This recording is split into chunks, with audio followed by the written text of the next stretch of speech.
ಬಿರುಗಾಳಿ ಮಳೆ ಅಬ್ಬರಕ್ಕೆ ಬೃಹತ್ ಮರವೊಂದು ಧರೆಗೆ ಉರುಳಿದೆ. ಚಿಕ್ಕಮಗಳೂರು ಜಿಲ್ಲೆ ಮೂಡಿಗೆರೆ ತಾಲೂಕಿನ ಸಂಪಿಗೆ ಖಾನ್ ಗ್ರಾಮದಲ್ಲಿ ಘಟನೆ ನಡೆದಿದೆ. ಹೆದ್ದಾರಿಗೆ ಮರ ಬಿದ್ದ ಪರಿಣಾಮ ಮೂಡಿಗೆರೆಯಿಂದ ಹೊರನಾಡಿಗೆ ಸಂಚರಿಸುವ ವಾಹನ ಸವಾರರು ಪರದಾಡಬೇಕಾಯಿತು. ನಂತರ ಮರ ತೆರವುಗೊಳಿಸಿ ಸುಗಮ ಸಂಚಾರಕ್ಕೆ ಅನುವು ಮಾಡಿಕೊಡಲಾಯಿತು.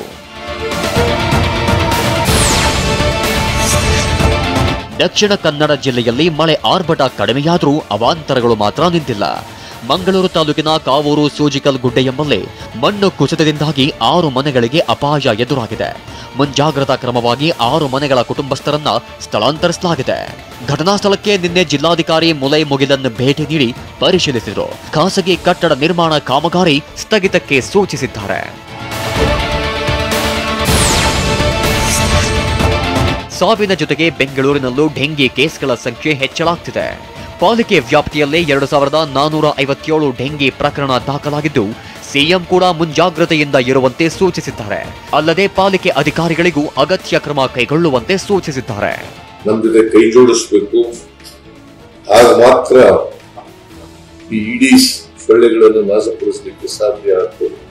ವಾರಕ್ಕೆ 1 ದಿನ ಪ್ರತಿ ಶುಕ್ರವಾರ ನಿಮ್ಮ ಮನೆ ಕಚೇರಿಯಲ್ಲಿ ಡೆಂಗಿ ಜ್ವರ ಹರಡುವ ಇಡೀ ಸೊಳ್ಳೆಯ ಲಾರ್ವಾಗಳನ್ನು ಹುಡುಕಿ ನಾಶಪಡಿಸೋಣ.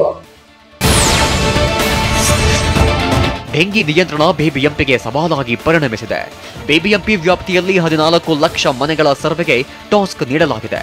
ಬಿಬಿಎಂಪಿ ಸಿಬ್ಬಂದಿ, ಆಶಾ ಕಾರ್ಯಕರ್ತೆಯರು ಪ್ರತಿ ಶುಕ್ರವಾರ ಮನೆ ಮನೆಗೆ ಭೇಟಿ ನೀಡಿ ಸೊಳ್ಳೆಗಳ ಲಾರ್ವಾ ಪತ್ತೆ ಹಚ್ಚುತ್ತಿದ್ದಾರೆ. ಮನೆಯ ಅಕ್ಕಪಕ್ಕ ನೀರು ನಿಲ್ಲದಂತೆ ಜನರಲ್ಲಿ ಅರಿವು ಮೂಡಿಸುತ್ತಿದ್ದಾರೆ.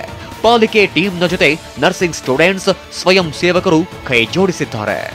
ಪ್ರತಿ ಮನೆಗೂ ಹೋಗಿ ಮನೆ ಸರೌಂಡಿಂಗ್ಸು ಮತ್ತು ಅವ್ರಿಗೆ ಸೆಲ್ಫ್ ಅವೇರ್ನೆಸ್ನ ಕೊಡ್ತಾ ಇದ್ದೀವಿ.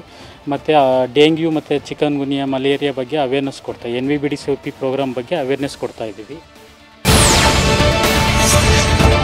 ಡೆಂಗಿ ಹೆಚ್ಚಳ ಪ್ರಕರಣವನ್ನ ನಾವು ಗಂಭೀರವಾಗಿ ತೆಗೆದುಕೊಂಡಿದ್ದೇವೆ. ಪ್ರತಿ ಶುಕ್ರವಾರ ಮನೆ ಮನೆಗೆ ಭೇಟಿ ನೀಡಲು ಆರೋಗ್ಯ ಇಲಾಖೆ ಸಿಬ್ಬಂದಿ, ಆಶಾ ಕಾರ್ಯಕರ್ತರಿಗೆ ಸೂಚಿಸಲಾಗಿದೆ ಎಂದು ಆರೋಗ್ಯ ಸಚಿವ ದಿನೇಶ್ ಗುಂಡೂರಾವ್ ಹೇಳಿದ್ದಾರೆ. ಹುಬ್ಬಳ್ಳಿಯಲ್ಲಿ ಮಾತನಾಡಿದ ಅವರು, ಸಾರ್ವಜನಿಕರು ನೀರು ಶೇಖರಣೆ ಮಾಡುವಾಗ ಎಚ್ಚರಿಕೆ ವಹಿಸುವಂತೆ ಸೂಚಿಸಿದರು. ಡೆಂಗ್ಯೂ ಪ್ರಕರಣಗಳ ಬಗ್ಗೆ ನಾವು ಒಂದು ಬಹಳ ಗಂಭೀರವಾಗಿ ಪರಿಗಣಿಸಿದ್ದೇವೆ. ಈಗಾಗಲೇ ಅದರ ಬಗ್ಗೆ ವ್ಯಾಪಕವಾಗಿ ಎಲ್ಲ ಕಡೆ ನಮ್ಮ ಆಶಾ ಕಾರ್ಯಕರ್ತರು, ನಮ್ಮ ಆರೋಗ್ಯ ಇಲಾಖೆ ಕಾರ್ಯಕರ್ತರು ಎಲ್ಲ ಕಡೆ ಮನೆ ಮನೆಗೆ ಭೇಟಿ ಕೊಟ್ಟು ಏಡೀಸ್ ಸೊಳ್ಳೆ ಇರ್ತದೆ ಅದನ್ನು ನಾಶಪಡಿಸೋ, ಅದರ ಲಾರ್ವಾ ನಾಶಪಡಿಸುವಂಥ ಕೆಲಸ ಮಾಡ್ತಾ ಇದ್ದಾರೆ.